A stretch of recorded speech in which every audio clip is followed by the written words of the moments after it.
अर्जुन अपनी बीवी मेघा के साथ गांव से शहर में आता है। गांव में अर्जुन का एक छोटा सा सब्जी कचौड़ी का ठेला था, पर बढ़ती महंगाई और गरीबी की वजह से अर्जुन अपनी बीवी मेघा के साथ शहर में जाकर आलू कचौड़ी बेचने का फैसला करता है और अपने किसी रिश्तेदार की मदद से वो शहर में आ जाता है। शहर पहुंचते ही मेघा अर्जुन से बोलती है, सुनिए जी, हम शहर आ तो गए हैं, पर आपको लगता है कि यहाँ पर हम अपना आलू कचौड़ी बेचने का व्यापार कर पाएंगे? जहाँ चारों तरफ नजर घुमाकर देखिए तो यहाँ तो खाने की कोई कमी नहीं है। जाने कितने तरीके की चीजें बिक रही है। ऐसे में कोई हम गरीबों के हाथ की आलू कचौड़ी क्यों ही खाएगा? अभी तो काम शुरू भी नहीं हुआ मेघा, और तुमने पहले ही हार मान ली। सब कुछ अच्छा होगा। ऐसे ही मेघा और अर्जुन दोनों अपने रहने के ठिकाने की तलाश में लग जाते हैं। काफी घूमने और बातचीत करने के बाद आखिरकार उन्हें कुंती नाम की एक महिला के यहाँ किराए पर कमरा मिल जाता है। कुंती उन दोनों को कमरा दिखाकर समझाते हुए बोलती है, अच्छे से रहना, और यहाँ पानी की समस्या आती रहती है, तो अपना पीने का, नहाने का, खाना बनाने का और सारा पानी भर कर रख लेना। जी ठीक है, जैसा आप कहें। वैसे तुम दोनों गांव छोड़कर शहर क्यों आए हो? अपना व्यापार करने के लिए। मैं और मेरा पति गांव में आलू कचौड़ी बेचा करती थी, पर उससे हमारा अच्छे से गुजर बसर नहीं हो पा रहा था, इसीलिए अब हम शहर में ही व्यापार करना चाहते हैं। चलो अच्छी बात है, भगवान तुम लोगों को सफलता दे। कुछ दिनों में अर्जुन अपने घर के पास ही एक बाजार में आलू कचौड़ी बेचना शुरू करता है, जहाँ पर पहले से ही काफी सारे फास्ट फूड के ठेले लगा करती थी। इस बीच अर्जुन की आलू कचौड़ी खाने के लिए बस थोड़े बहुत ही लोग आया करते। अर्जुन जितना माल बनाया करता, उसका आधा माल ही बिका करता। ये देखते हुए अर्जुन परेशान होकर अपने बीवी से बोलता है, मेघा, कुछ समझ नहीं आ रहा है। यहाँ पर तो लोग फास्ट फूड के इतने दीवाने हैं कि कोई आलू कचौड़ी को खाना पसंद ही नहीं करता है। जी, अगर आलू कचौड़ी नहीं बिकी तो हम फिर क्या करेंगे? कमरे का किराया भी तो देना है। मेघा, कोई ऐसी जगह की तलाश करनी होगी जहाँ पर लोग आलू कचौड़ी को पसंद करें और सस्ते दाम में आलू कचौड़ी लेना भी चाहें। ऐसी जगह कहाँ हो सकती है? जी सुनिए ना, हम रेलवे स्टेशन पर आलू कचौड़ी बेचना क्यों नहीं शुरू करते हैं? वैसे भी रेलवे स्टेशन पर हर तरीके की दुकान होती है। अमीर गरीब जरूरी तो नहीं कि हर किसी की जेब में बहुत सारे नोट हो। वहाँ पर हमारा आलू कचौड़ी का व्यापार अच्छा चल सकता है। तुम सही कह रही हो मेघा, मुझे स्टेशन पर ही आलू कचौड़ी बेचने का काम करना चाहिए, पर स्टेशन पर आलू कचौड़ी बेचने के लिए हमें किसी से मदद लेनी होगी। अर्जुन और मेघा इतनी बातें कर रहे होते हैं, तभी वहाँ कुंती आ जाती है और उनकी बातें सुनकर बोलती है, अरे चिंता क्यों करते हो, मैं हूँ ना, मैं तुम्हारी मदद करूँगी। मेरे पति की स्टेशन मास्टर से अच्छी जान पहचान है, वो तुम लोगों का ठेला लगवा देंगे वहाँ पर। आपका बहुत बहुत धन्यवाद मालकिन। कुंती वहाँ से चली जाती है और अगले दिन ही अपने पति से अर्जुन और मेघा के बारे में बात करती है। कुंती का पति स्टेशन मास्टर से बात करता है और अर्जुन का एक छोटा सा ठेला शहर के रेलवे स्टेशन पर लगवाना शुरू कर देता है। आलू कचौड़ी की महक स्टेशन पर आने जाने वाले लोगों को अपनी ओर आकर्षित करने लगी थी। अब हर दिन आने जाने वाले कई यात्री अर्जुन के हाथों की आलू कचौड़ी खाने आने लगते हैं। ऐसे ही एक दिन स्टेशन पर काम करने वाला बिरजू नाम का एक कुली अर्जुन के पास आता है और बोलता है, अरे कैसे हो अर्जुन भैया? मैं ठीक हूँ बिरजू, तुम बताओ कैसे हो? बस सही चल रहा है भैया, जरा एक प्लेट आलू कचौड़ी खिला दो। ये लो अर्जुन, खा लो। सच में भैया, आपके हाथ की आलू कचौड़ी ना बहुत ही ज्यादा स्वाद होती है। सच में, और इसका दाम भी बहुत कम है, वरना तो खाना खाने के लिए हमें किसी दुकान पर जाना पड़ता था और इतनी हमारी कमाई भी नहीं होती थी जितना हमारा खाने का खर्चा हो जाता था। लेकिन जब से अपने स्टेशन पर आलू कचौड़ी बेचना शुरू किया है, हमारे तो पैसों की बचत हो गई और पेट भरकर खाना भी मिलने लग गया। शुक्रिया बिरजू, बस तुम आराम से पेट भरकर खाना खाओ। ऐसे ही बिरजू अर्जुन से बातें करते करते आलू कचौड़ी खाता है और फिर अपने काम पर निकल जाता है। दिन गुजरती चली जाती है और जिन सवारी का डेली शहर से आना जाना हुआ करता, वो तो अर्जुन के आलू कचौड़ी के पक्के ग्राहक हो गए थे। और कोई दिन ऐसा नहीं जाता था जिस दिन वो अर्जुन के हाथों की बनी हुई आलू कचौड़ी ना खाए। ऐसे ही एक दिन अर्जुन आलू कचौड़ी का ठेला लगाकर सामान तैयार कर रहा होता है। तभी मोहन नाम का एक अमीर आदमी हाथों में कई सारे बैग लिए जैसे ही अर्जुन के छोटे से ठेले के पास से गुजरता है, तो उसके बैग से टक्कर लगकर मोहन का सारा सामान नीचे गिर जाता है। और उसका काफी नुकसान हो जाता है। तभी मोहन बोलता है, तुम्हें खाना ही बेचना है तो कहीं और भी बेच सकते हो तुम। क्या ये बीचों बीच ये ठेला सा लगा के बैठे हुए हो? मेरा सारा बैग और कपड़े दोनों गंदे कर दिया तुमने। साहब, आप कैसी बात कर रहे हैं? मैं तो अपनी जगह पर ही खड़ा था ना, बल्कि आपने ही मेरा नुकसान कर दिया। औकात से ज्यादा की बात मत करो। जानते भी हो मैं कौन हूँ? इस शहर की सबसे अमीर हस्तियों में से एक हूँ और तुम मुझ पर नाम लगा रहे हो। साहब, मैं कोई नाम नहीं लगा रहा, गलती तो है ही आपकी। आपको देखकर चलना चाहिए था। अब मैं ग्राहकों को आलू कचौड़ी कैसे खिलाऊंगा? आपकी वजह से मेरा कितना माल बेकार हो गया। आप इसका हर्जाना भर दो। अर्जुन के बात से मोहन को गुस्सा आ जाता है और वो अर्जुन के मुंह पर एक करारा तमाचा मार देता है। साथ ही स्टेशन मास्टर के पास जाकर अर्जुन की ही कंप्लेंट कर देता है। बड़े होने के चलते मास्टर को भी मोहन की बात माननी पड़ती है और अगले ही दिन से स्टेशन मास्टर अर्जुन को रेलवे स्टेशन पर ठेला लगाने से मना कर देते हैं। और ये सारी बातें जब मेघा को पता चलती है तो वो बोलती है, कैसे अजीब लोग हैं शहर में, अपनी गलती भी नहीं मानते और अपने हक का पैसा ही तो मांगा था। कौन सा कोई फ्री का पैसा मांगा था आपने? अब हम दोनों पति पत्नी क्या करेंगे? कुछ समझ में नहीं आ रहा है मेघा कि अब हम क्या करेंगे। इतनी मुश्किल से तो आलू कचौड़ी का व्यापार चलाया था, अब न जाने क्या होगा। जहाँ एक तरफ गरीब अर्जुन अपना आलू कचौड़ी का ठेला बंद होने की वजह से परेशान था, वहीं स्टेशन पर भी ग्राहक हर दिन अर्जुन के ना आने की वजह से काफी ज्यादा चिंतित होने लगे थे, क्योंकि वो उसके हाथों की आलू कचौड़ी खाने के आदी जो हो चुके थे। अब इतने लोग स्टेशन पर ट्रेन के बारे में नहीं पूछ रहे थे जितने अर्जुन के बारे में पूछ रहे थे। इन सभी के बीच एक दिन बिरजू स्टेशन मास्टर के पास जाता है और बोलता है, मास्टर जी, मैं जानता हूँ कि आप जानते हैं अर्जुन की गलती नहीं थी, फिर भी आपने मोहन साहब की बात मानकर उसका ठेला बंद करवा दिया। आपको नहीं लगता कि आपने बहुत गलत किया है? किसी गरीब के हाथों से उसकी रोजी रोटी छीनकर आपने गलत किया है। मेरी माने आप अर्जुन को वापस बुला लीजिए। स्टेशन पर ग्राहक तो ऐसे भी हैं जो सफर करने के लिए नहीं बल्कि पेट भरने के लिए आया करते थे। बिरजू की बात सुनकर स्टेशन मास्टर हामी सर हिला देता है और बिरजू को अर्जुन को वापस बुलाने को कहता है। इसके बाद बिरजू अर्जुन के घर जाता है और अर्जुन को सारी बात बताता है। तभी अर्जुन उसके गले लगते हुए बोलता है, तुम्हारा बहुत बहुत धन्यवाद दोस्त, जो तुमने स्टेशन मास्टर से मेरे लिए बात की। मुझे लगा नहीं था कि स्टेशन मास्टर मुझे फिर से दोबारा आलू कचौड़ी बेचने का मौका भी देगा। कैसी बात करते हो दोस्त, एक गरीब ही दूसरे गरीब का दुख समझ सकता है। मैं बहुत अच्छे से जानता हूँ कि इस बड़ी आबादी वाले शहर में हम जैसे गरीब लोगों के लिए पेट भरना बड़ा ही मुश्किल है। इतना कहकर बिरजू वहाँ से चला जाता है और अगले दिन से अर्जुन फिर से स्टेशन पर आलू कचौड़ी बेचना शुरू कर देता है। अर्जुन को वापस से स्टेशन पर आलू कचौड़ी बेचता देखकर सवारियां भी बहुत ज्यादा खुश हो जाती हैं। और एक दिन जब मोहन सफर से लौट रहा था तो उसका फोन गलती से ट्रेन में ही छूट जाता है और उसे जोरों की भूख लग रही थी। और वो जब अपनी पैंट की जेब में हाथ डालकर देखता है तो उसके पास केवल 20 रुपए थे और वो 20 रुपए लेकर खुद से बोलता है, अगर जल्दी से कुछ नहीं खाया तो मैं यहीं पर बेहोश हो जाऊंगा। मेरा शुगर लेवल भी काफी ज्यादा कम हो जाएगा। मुझे जल्दी से कुछ न कुछ खाना होगा, पर मैं क्या खाऊं? इतने से पैसों में आखिर मुझे क्या मिलेगा जिससे मेरे पेट में थोड़ी तसल्ली हो? तभी मोहन की नजर अर्जुन के ठेले पर जाती है। मोहन को देखकर अर्जुन पहचान जाता है। मोहन अर्जुन से एक प्लेट आलू कचौड़ी लेता है और जल्दी से खाने लगता है। इसके बाद वो बैग निकालकर अपनी शुगर की दवाई लेता है और उसे बहुत बेहतर महसूस होता है। तभी मोहन अर्जुन से बोलता है, मुझे माफ कर दो, उस दिन तुम्हारे साथ बहुत गलत व्यवहार किया।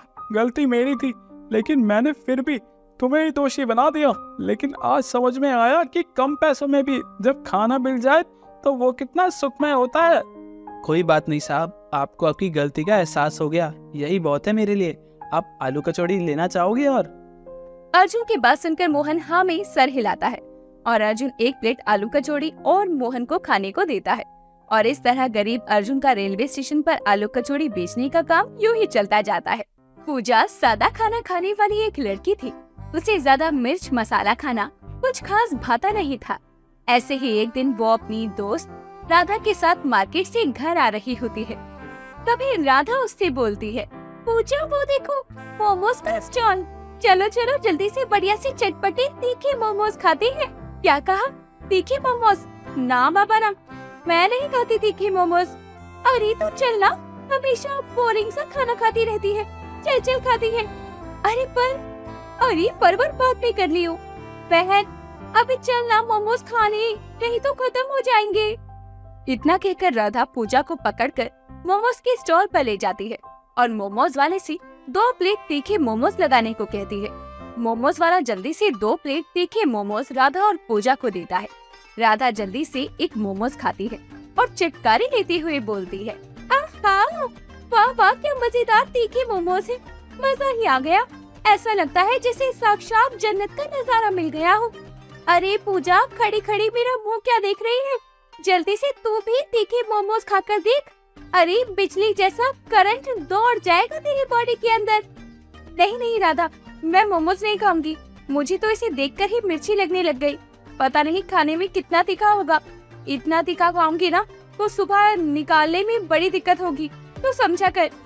अरे मेरी लल्लू लाल दोस्त, चुपचाप मेरा नाम ले और खा जा तीखे मोमोज, और फिर देख अगर तुझे स्वाद ना लगा तो मैं आज के बाद तुझे कभी भी तीखे मोमोज खाने के लिए फोर्स नहीं करूंगी। एक बार मेरे कहने पर तू ये तीखे मोमोज खा तो ले। राधा के बार बार जोर देने पर पूजा तीखे मोमोज खा लेती है। पहले तो उसे बहुत ज्यादा मिर्ची लगती है, पर जैसे ही वो दूसरा और तीसरा मोमोज खाती है उसे मिर्च का तीखापन बहुत अच्छा लगने लगता है और वो प्लेट में रखे बाकी के सारे मोमोज दफाचट कर जाती है और खाने के बाद सिसकते हुए राधा से कहती है, अरे राधा, सच में ये तीखे मोमोज का स्वाद तो बहुत ही निराला है। मैं पता नहीं क्यों आज तक ये बोरिंग सा खाना खा रही थी यार, मुझे तो आज ये खा के पता चला कि जिंदगी का असली मजा तो तीखे मोमोज खाने में है।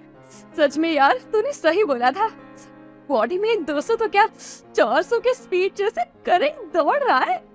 देखा, मैंने बोला था ना, तो एक बार तीखे मोमोज खाएगी ना तो उसकी फैन हो जाएगी। अब से तू मुझे तीखे मोमोज खाने में कंपनी दिया करियो, जिसे देखो मीठे वाले मोमोज खाती रहता है। हम दोनों सहेलियां मिलकर तीखे मोमोज का मजा लिया करेंगी।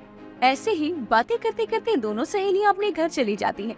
वक्त गुजरता है और पूजा तीखे मोमोज खाने की बहुत बड़ी शौकीन हो जाती है और वो आए दिन जब भी बाजार जाती तो बिना तीखे मोमोज खाए वो घर वापस नहीं आती। ऐसे ही एक दिन पूजा की माँ प्रेमा घर पर टिक्की और समोसे बनाती है और गर्मा गर्म पूजा को खाने के लिए देती है। टिक्की और समोसे चखकर पूजा अपनी माँ से कहती है, माँ क्या है ये, तो बहुत ही फीका है, आपने कोई मिर्च मसाला नहीं डाला है क्या? माँ, आपको इसे तीखा और चटपटा बनाना पड़ेगा। अरे पागल हो गई है क्या, मैंने हिसाब से मिर्ची मसाला डाला है, सब कुछ बढ़िया तो है, मैंने चक्कर भी देखा था। और महारानी, तू कब से तीखा खाने लगी? तुझे तो फीका खाने का शौक है ना, तेरे लिए तो इतनी सी मिर्ची भी बहुत ज्यादा हो जाती है। माँ, मैं सादा खाने की शौकीन थी, लेकिन अब नहीं हूँ, मुझे तीखा खाना पसंद है और ये टिक्की समोसे ना मुझे बहुत ज्यादा फीके लग रहे हैं, क्या करूँ? अच्छा 2 मिनट रुको, मैं अभी पास वाले मोमोज के ठेले से होकर आ रही हूँ। इतना बोलकर पूजा जल्दी से पास वाले मोमोज के ठेले पर जाती है और वहाँ से मोमोज की चटनी और कुछ मसाले पैक करवा कर ले आती है और घर आकर उन चटनी और मसालों को टिक्की और समोसे के ऊपर चूर चूर करके डाल देती है। फिर मजे से खाने लगती है और बोलती है, वाह, इसे कहते हैं स्वाद, अब आया ना मजा। इतना कमाल का कॉम्बिनेशन है, मोमोज की चटनी प्लस टिक्की प्लस समोसे और ये तीखा स्वाद। सच में जिंदगी का नजारा तो तीखा खाने में है और किसी में भी नहीं है। लो ना माँ, आप भी खाकर देखो, मजा आ जाएगा। हाय हाय, मुंह जल गया। अरे पागल हो गई है क्या, जो इतना ज्यादा तीखा खा रही है? अरे इतना ज्यादा तीखा खाना तेरे लिए अच्छी बात नहीं है। अरे अभी तेरी शादी भी नहीं हुई है, इतना ज्यादा तीखा मत खा पागल लड़की, आगे जाकर दिक्कत हो जाएगी। माँ, क्यों बोरिंग से लेक्चर दे रही हो? खाना खाने के लिए बना है, स्वाद लेने के लिए बना है, और सारे ही लोग मेरी तरह सादा सादा खाना खाते रहेंगे तो पता कैसे चलेगा कि तीखा खाने का क्या मजा होता है? इतना कहकर पूजा अपनी प्लेट उठाकर अपने कमरे में चली जाती है और आराम से बैठकर चटकारों लेकर अपना खाना खाती है। वक्त गुजरता जाता है। पूजा की शादी मनोज नाम के एक अच्छे लड़के से हो जाती है, लेकिन शादी के बाद भी पूजा तीखे मोमोज खाने की आदत में कोई सुधार नहीं करती, जिसके चलते पूजा की सास कोकिला उसे सुनाया करती, ऐसे ही एक दिन पूजा घर पर ही तीखे मोमोज बनाकर खा रही होती है। तभी वहाँ पर कोकिला आ जाती है और बोलती है, अरे बहू क्या कर रही है? ये सब क्या किया तूने? मिर्च मसाले फैला कर रखे हैं, हर तरफ मसाले ही मसाले हैं। इनको तू मोमोज में भर भर कर खा रही है क्या? बिल्कुल सही कहा माँ जी आपने। मैं आज घर पर ही तीखे मोमोज बनाकर खा रही हूँ। वो क्या है ना, अब रोज रोज बाहर जाकर खाने में भी अच्छा नहीं लगता, इसीलिए अब से जब भी मेरा मन करेगा मैं घर पर ही अपनी पसंद के तीखे मोमोज बनाकर खा लूंगी। जितना चाहे उतना तीखा ऐड भी कर लूंगी। अरे पूरी जवानी में सठी आ गई है क्या तू बहू? अरे इतना मिर्च मसाला खाएगी तो तुझे नुकसान हो जाएगा। अरे इस उम्र में इतना मिर्च मसाला खाना अच्छी बात नहीं है। बहू कल को तुझे माँ भी तो बनना है। अरे तेरा यही हाल चलता रहा तो कल को तुझे माँ बनने में बहुत दिक्कत आएगी। मेरी बात समझने की कोशिश कर और मिर्च मसाले खाने की आदत को थोड़ा कम कर ले। मुझे समझ नहीं आता आप सब लोगों को दिक्कत क्या है। मायके में मेरी माँ मुझे तीखे मोमोज नहीं खाने देती थी और यहाँ आप मेरे सर पर डंडा बजा रही हैं। इंसान को उसके मुंह के स्वाद के अकॉर्डिंग कोई स्वाद लेने देगा भी या नहीं देगा? देखो माँ जी, मुझे तीखे मोमोज खाना पसंद है तो मैं तीखे मोमोज खाऊंगी और जितना मन करेगा ना उतना खाऊंगी। बेहतर होगा कि आप मुझे इस बात पर सुनाना और बहस करना बंद कर दो। वक्त बीतता है, पूजा प्रेग्नेंट हो जाती है, लेकिन प्रेगनेंसी के दौरान भी वो खाना नहीं छोड़ती। ऐसे ही एक रात को पूजा के पेट में बहुत तेज दर्द उठता है और उसे ब्लीडिंग होने लगती है। मनोज और कोकिला जल्दी से उसे लेकर हॉस्पिटल जाते हैं, जहां डॉक्टर उसे आईसीयू में एडमिट कर देते हैं। उसका ट्रीटमेंट शुरू कर देते हैं। कुछ देर के बाद में डॉक्टर बाहर आते हैं और बोलते हैं, जी देखिए, आपकी बहू ने जरूरत से ज्यादा प्रेगनेंसी के दौरान मिर्च मसालों का सेवन किया है, जिससे उनकी इंटरनल बॉडी बहुत ज्यादा डैमेज हुई है और उनका मिसकैरेज हो गया है। आई एम सॉरी, हम आपके बहू के बच्चे को नहीं बचा पाएंगे।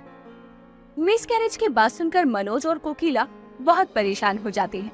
वहीं जब पूजा होश में आती है तब उसे डॉक्टर सारी बात बताते हैं और पूजा बुरी तरह से रोने लगती है। तभी कोकिला और मनोज उसके पास आते हैं और उसे समझाती हुई कहते हैं, बहू मैं तुझे हमेशा बोलती थी ना बेटा कि कम तीखा खाया कर। अब देख ले, तेरे इस तीखेपन के स्वाद ने और तेरे इस तीखे मोमोज ने तेरे पेट में पल रही नन्ही सी जान को इस दुनिया में आने से पहले ही मार डाला। जैसे लोगों ने तीखा खाकर आंसू निकाले हैं, आज उस नन्ही जान को खोकर हमारे आंसू निकल रहे हैं। देख ले तेरे तीखे मोमोज खाने का नतीजा, और खा ले मिर्ची आप तू। मुझे माफ कर दीजिए बाजी, मुझे नहीं पता था कि मेरे तीखे मोमोज खाने का नतीजा एक दिन मुझे ऐसे मिलेगा। मैं तो हमेशा ही सादा खाना खाया करती थी, पता नहीं कैसे मैं इस चीज की आदी हो गई और इतना ज्यादा हो गई कि मैं भूल गई कि हर चीज को जरूरत से ज्यादा नहीं खाना चाहिए। आज मेरी गलती की वजह से मेरी जिंदगी में माँ बनने का सुख आते आते मेरे हाथों से छिन गया। मुझे माफ कर दीजिए माँ जी, मुझे माफ कर दीजिए। कोकिला और मनोज पूजा को माफ कर देते हैं, जिसके बाद से पूजा के ठीक होने के बाद उसे घर ले जाया जाता है। कुछ समय के बाद पूजा दोबारा से तीखा मोमोज नहीं खाती और ना ही किसी को खाने की सलाह देती। तो दोस्तों, माना कि हम सभी को अलग अलग स्वाद पसंद है, लेकिन अपने स्वाद को केवल स्वाद रहने दे, उसे अपनी जिंदगी का हिस्सा ना बनने दे, वरना आपकी जिंदगी में भी पूजा जैसी घटना घट सकती है।